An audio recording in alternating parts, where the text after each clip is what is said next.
Dr. Jeroen Ensink was killed just 11 days after becoming a father for the first time. He'd been on his way to post cards telling friends and family about the birth of his baby daughter. A daughter, his widow says, he'll now never know. He had the biggest heart. He was such a good man.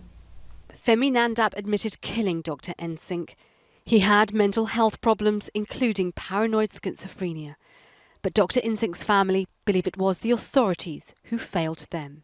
In May 2015, Nandap was charged with carrying knives and assaulting a police officer.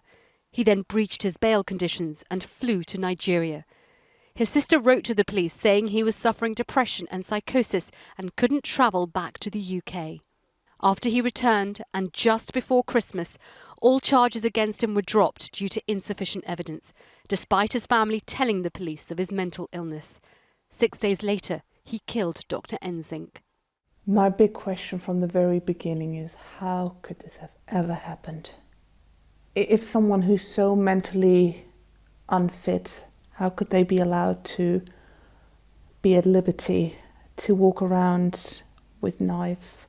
It was here, just a few yards from his home, that Dr. Ensink encountered Nandap, who'd approached him wielding a large kitchen knife. He had bare feet, and the court was told that he heard voices in his head telling him to kill. He then repeatedly stabbed the university academic. The Crown Prosecution Service say even if the charges weren't dropped, it may not have saved Dr. Ensink's life. But campaigners supporting his family are calling for an investigation. This case raises serious questions, and we are calling for an independent multi-agency inquiry into what has happened in this case and why a dangerous man could be at liberty on the day he killed Mr. Ensink.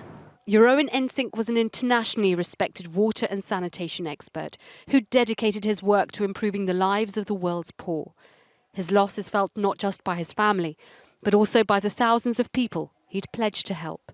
Sejal, Karia, News at 10.